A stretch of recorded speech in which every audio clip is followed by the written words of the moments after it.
Nutris! Estamos aqui no Hotel C-Design, parceiro do Congresso Nutri Rio, Estética em Rio, e hoje estaremos falando com um dos nossos palestrantes, Dr. Guilherme Almeida, que vai estar falando sobre o que ele vai levar para vocês no nosso congresso. Transgêneros. Dr. Guilherme Almeida, professor adjunto de Semiologia, Clínica Médica e Endocrinologia da Universidade Federal do Rio de Janeiro, Unirio, criador e proprietário do aplicativo M-Code e possui graduação em Medicina pela Universidade Federal do Rio de Janeiro e também formação em Nutrição pela Universidade Veiga de Almeida.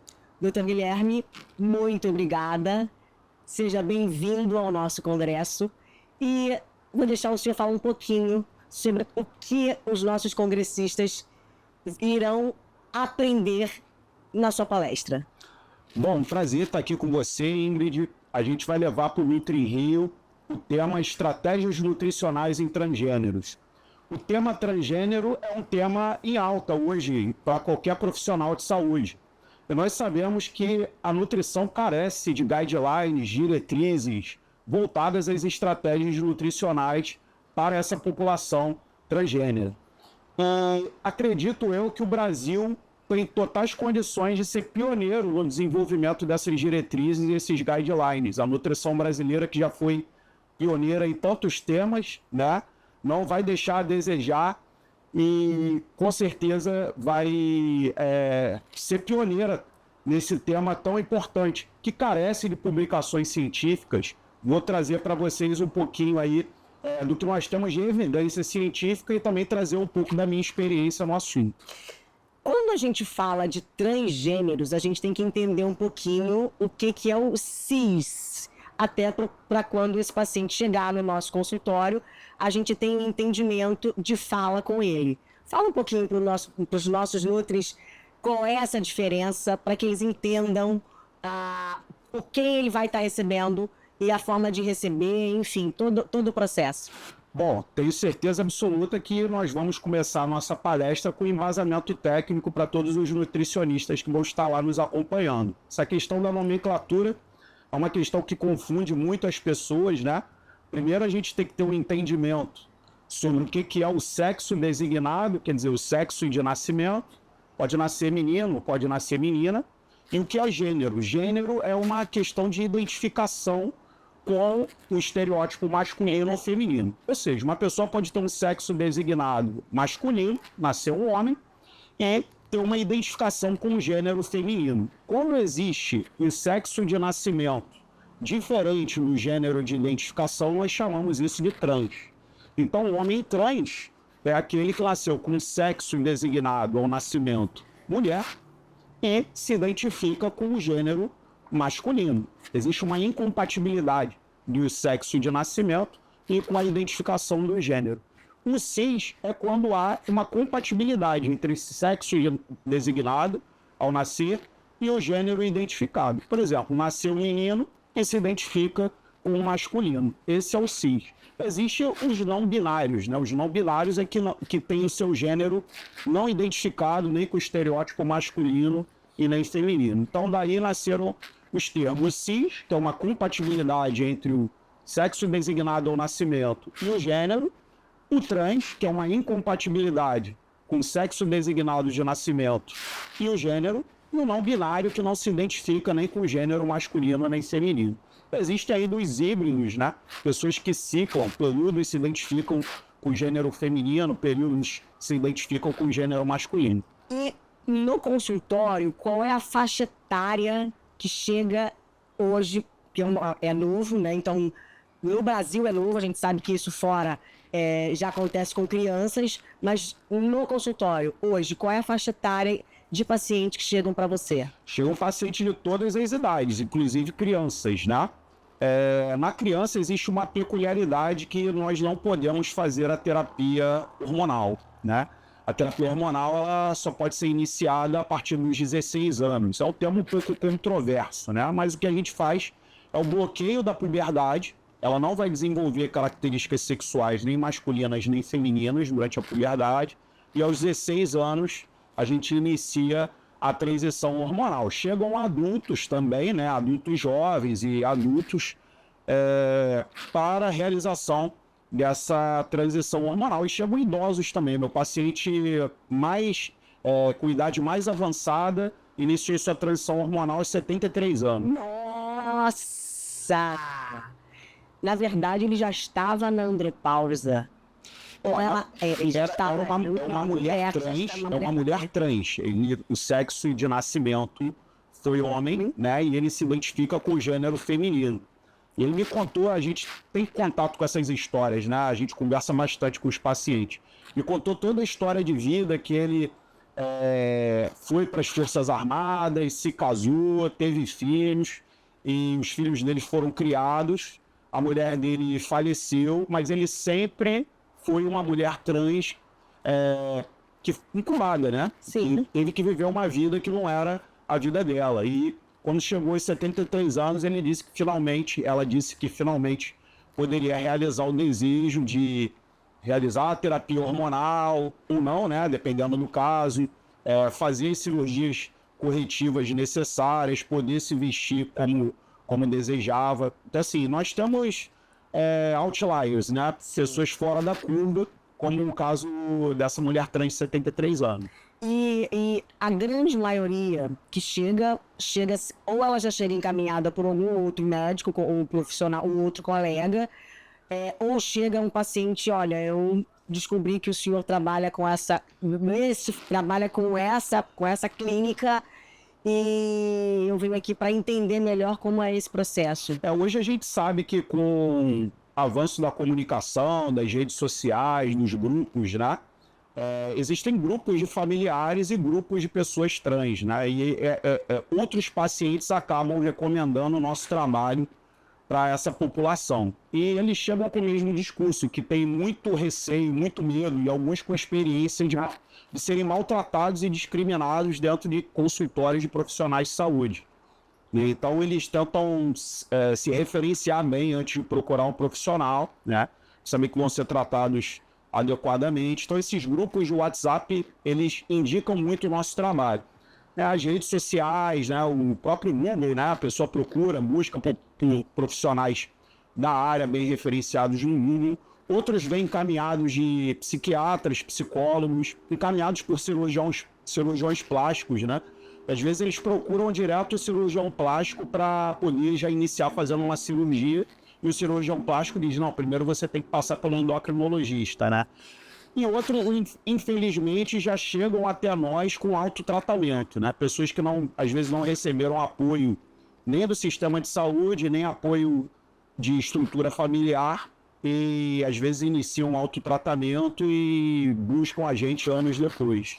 Agora, é uma grande dúvida, pelo menos para mim.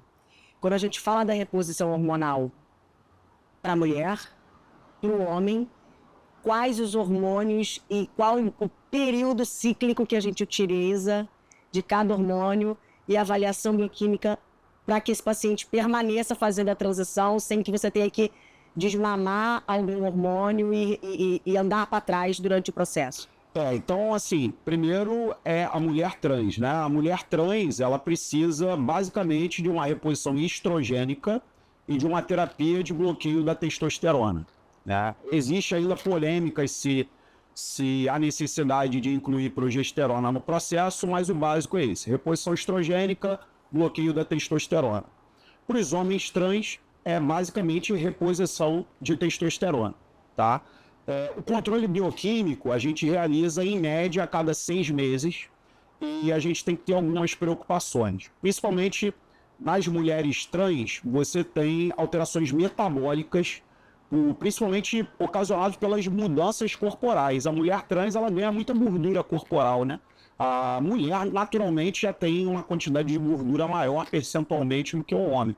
Isso pode acarretar resistência insulínica, pode desencadear uma síndrome metabólica. A gente costuma ver aumento de triglicerídeo, aumento de LDL, né? Outra questão é o aumento do hormônio prolactina, que está vinculada à reposição estrogênica, inclusive podendo ativar tumores hiperprodutores de prolactina e prolactinoma. A gente tem que acompanhar isso. As mulheres trans têm problemas vasculares, tendência a desenvolvimento de varizes, insuficiência venosa, risco de trombose. Ou seja, quando você faz a reposição com o objetivo de feminilização, aquele indivíduo passa a ter fatores de risco inerentes àquele gênero, né? Feminino. E o homem, ele tem risco, o homem trans, ele tem risco de acne pela reposição de testosterona, desenvolvimento de calvície androgenética, né? Há uma piora do HDL, uma redução do HDL, há uma tendência, ao contrário da mulher trans, de melhora no perfil de resistência insulínica, porque tende a ganhar mais massa muscular, tende a reduzir sua gordura corporal. Então, aí é nessa área que o nutricionista começa a ter que assumir o seu papel. As modificações corporais, essa questão de ganhar gordura, redução muscular para a mulher trans, aumento de massa muscular, redução de gordura para os homens trans, e como lidar com essas condições crônicas, né? Essas doenças crônicas. Metabólicas. E quando a gente fala de todo o processo, a gente fala que a gente tem os atletas trans, né? Que hoje é onde esse atleta se encaixa. Aonde ele compete? Ele vai competir como mulher ou ele vai competir como homem? Em qual classificação ele entra, né? Fala um pouquinho do fisiculturismo, que é uma experiência sua, que eu sei que hoje em dia já está tendo, já está tendo esse espaço para esse atleta. Fala um pouquinho, que acho que é interessante para a gente abrir o leque e ver que é o mercado, é o movimento dos próximos anos. Aqui no Rio de Janeiro, né, vocês podem ver esse clima bonito de praia, as pessoas correndo, praticando esporte, futebol, e a gente tem uma cultura muito forte do esporte. E isso não é diferente na população trans, né? Então eles já procuram a gente, tanto o endocrinologista quanto o nutricionista, não só preocupados com essa mudança de composição corporal para se tornar mais feminino ou mais masculino, mas para ficar com uma estética mais bonita, né? Então, a grande maioria deles já praticam algum tipo de esporte, principalmente musculação, que é uma coisa muito, hoje em dia, culturalmente vinculada à nossa cidade, ao nosso país também. Bom, então, é uma área que a gente vai ter que acabar atuando, né? Como nutricionista, não só atender as mudanças de composição corporal, mas dar performance àquele indivíduo, aquele transgênero, e alguns deles não praticam só esporte como amadores, praticam esporte profissionalmente. E aí vai redobrar essa questão, essa atenção em relação à reposição hormonal, em relação à estratégia nutricional, né? O que hoje é mais em voga, é menos em voga essa questão do quem pode jogar, né? Se pode participar daquela modalidade esportiva ou não. O próprio Comitê Olímpico Internacional, ele diz que cada esporte deve decidir as suas próprias regras em relação à participação da população trans. Só para exemplificar, a gente tem que entender, né, que, por exemplo, a participação de um homem trans ou uma mulher trans no xadrez é totalmente diferente da participação do homem trans e da mulher trans no levantamento de peso, no atletismo ou no automobilismo, por exemplo. Então, cada esporte ele deve definir as suas próprias regras em relação à reposição hormonal, tempo de reposição hormonal, composição corporal, realização de exames periódicos. Então, o tema é muito rico, né? A participação dos transgêneros no esporte. Exato, porque aí a gente abre um outro leque do doping, né? Como é que vai ser a linha de corte e análise do antidoping desse atleta é diferente. Só para exemplificar, né, para o pessoal ter uma noção, alguns esportes, eles determinam que só pode participar transgêneros que não tiveram a sua puberdade. Ou seja, que tiveram um bloqueio hormonal da puberdade e iniciaram a sua terapia de transição hormonal aos 16 anos. Ou seja, não adquiriram nenhuma característica musculoesquelética do sexo designado, né? Adquiriram características musculoesqueléticas do gênero. Agora, outros esportes não exigem isso. Outros esportes, às vezes, exigem que tenham realizado transição hormonal por ao menos 2 anos. Existem muitos estudos em relação a performance, né? Sim. De acordo com o tempo de reposição, né? Como que fica a performance até 2 anos de reposição, como fica a performance acima de 2 anos, como fica a composição corporal. Então, eu acho que a nossa participação no congresso, no Tri-Rio, vai ser muito mais a chamar os profissionais, né? Que vão estar lá participando do congresso, a atuarem ativamente na pesquisa, relatos de caso que porventura tenham, né? E também o nosso conselho de montar uma mesa, né, técnica, né? Uma equipe técnica para elaborar diretrizes, né? Porque existem peculiaridades nas estratégias nutricionais que devem ser aplicadas. Então, temos que prever cada uma dessas peculiaridades, colocar num documento científico, nortear o papel dos nutricionistas como profissionais de saúde e também, lógico, adequar o cuidado humanizado e respeitoso e conhecedor tecnicamente de como funciona essa transição. Doutor Guilherme, quando a gente fala de estratégias nutricionais, quando a gente fala de estratégias nutricionais, que esse paciente vai chegar para o nutricionista, que esse paciente, pelo que a gente hoje entende do que o senhor me falou, acaba chegando com uma certa já na maioridade, muitas das vezes esse paciente já chega polimedicado, né? Ou sendo acompanhado por um outro profissional de saúde, por um outro médico, um outro colega, ou fazendo a automedicação. E aí a gente sabe que existe alguns dados com relação ao câncer nesse paciente. Fala um pouquinho sobre isso, sobre essa interação que o profissional vai acabar tendo que entender, interação medicamento-medicamento, para que o nutricionista converse com o profissional, o médico assistente, um farmacêutico que está atuando junto com a equipe multidisciplinar, enfim, para que ele entenda essa interação medicamento-medicamento, medicamento-alimento, para que ele possa, assim, trabalhar e executar um plano nutricional adequado para esse paciente. Essa pergunta é muito interessante, principalmente no que tange, que eu disse, de problemas específicos e pontuais vinculados à nutrição e cuidado nos pacientes trans. Vou dar um exemplo. Muitos desses pacientes têm transtornos psiquiátricos concomitantes, sobretudo transtorno de ansiedade generalizada e depressão, né? Já existem publicações, estudos científicos mostrando que existe uma prevalência maior de transtornos alimentares nessa população, né? Na minha experiência, eu vejo muito mais magreza em homens trans e muito mais obesidade em homens trans e muito mais magreza em mulheres trans. E vínculos em relação a esses transtornos alimentares, né? Anorexia e bulimia vinculada às vezes à magreza e obesidade vinculado aos homens trans, né?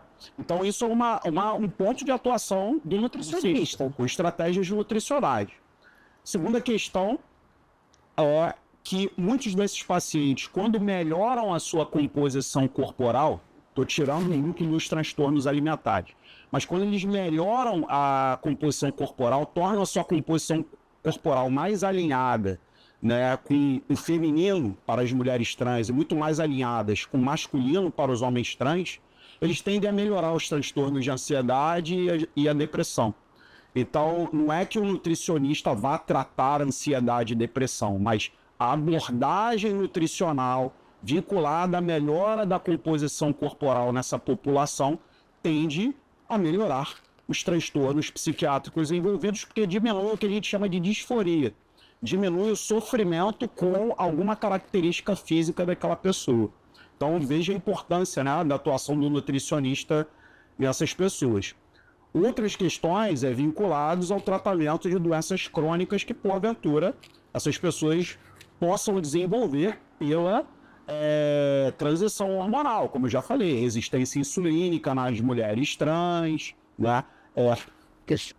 A gente sabe que acne tem muito vínculo em relação ao consumo de alguns alimentos, né? Então, orientação da alimentação com o intuito de redução da oleosidade da pele em homens trans, combate à dislipidemia ou estratégias nutricionais vinculadas à melhora do perfil lipídico, Então, eu acho que o nutricionista tem muitos pontos de atuação nessa população, e é basicamente isso que a gente quer trazer para vocês no Congresso e, mais uma vez, trazer como um incentivo para gerar dados, gerar pesquisa, gerar interesse, né, que isso seja discutido de maneira técnica, inclusive pelos nossos conselhos. Sim, porque não tem como voltar atrás. A gente já chegou num ponto de evolução que é esse entendimento. Porque é um paciente que muitas das vezes já vem sofrido, né, durante toda a vida, e o que ele precisa é um acolhimento no consultório para que ele passe por esse processo. Outro dia... Desculpa te interromper. Você quer alguns dados epidemiológicos para você ter uma noção da quantidade de pessoas que têm transtorno,